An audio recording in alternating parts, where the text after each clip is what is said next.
The story is told about a young man who left his tiny village and ventured to the big city to find his fortune. There he discovered a new world filled with innovations that had never yet reached his primitive village. One day he stood watching a blacksmith at his anvil, forming and creating beautiful metal utensils. He had never seen this art and craft and asked if he could apprentice to the blacksmith. His mentor shared the intricate knowledge and skills of welding and fashioning beautiful vessels of metal. The young man brought this newly discovered art back to his humble village.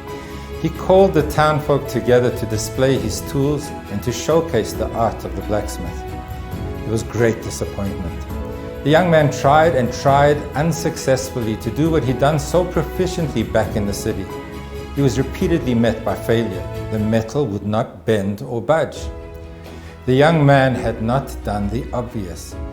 He had not lit the fire. It was the fire that was the essential ingredient at the blacksmith's anvil. Without the fire, the skill and knowledge he gained were ineffective. Amongst the many details of instructions that were required in the sanctuary of God was an injunction that related to the altar, a verse that appears in this week's reading. The flame of the altar shall burn in it. Do not extinguish it. The literal translation of the words actually implies that Aaron should ensure that the flame of the altar should burn in him, in Aaron.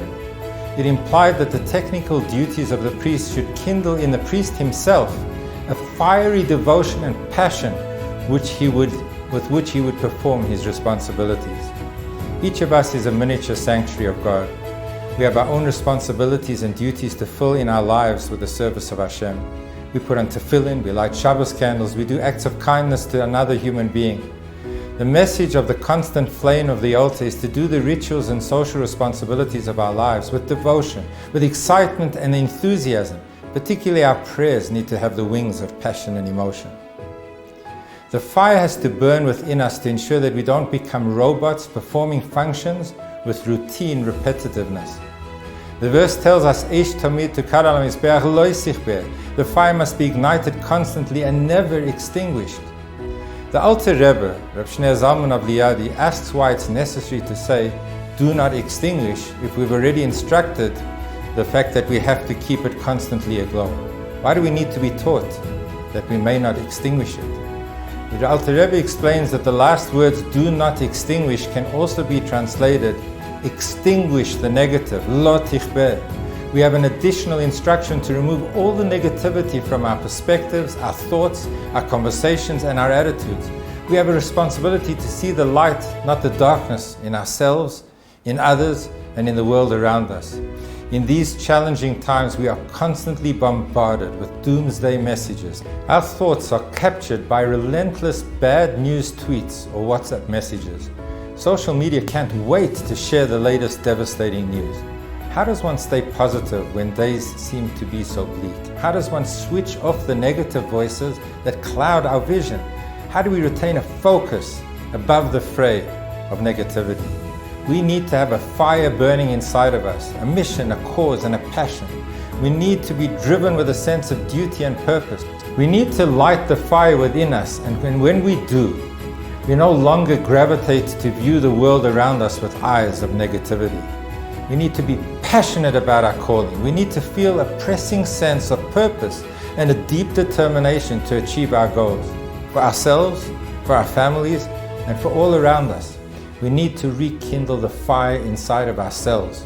When we are motivated and driven, our negativity is extinguished. So let us remember to ignite the flame that enables the blacksmith at his anvil and each of us in the trenches. Have a positive and meaningful Shabbos.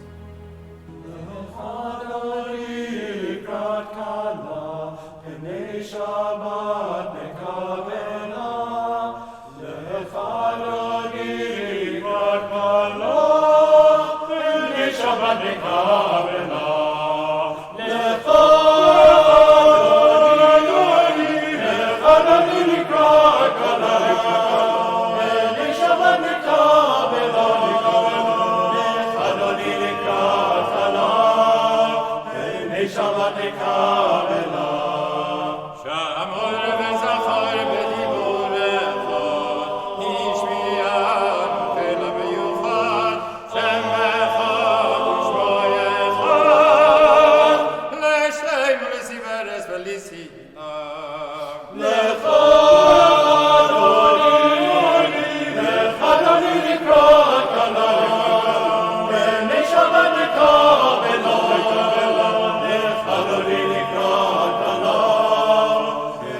Israel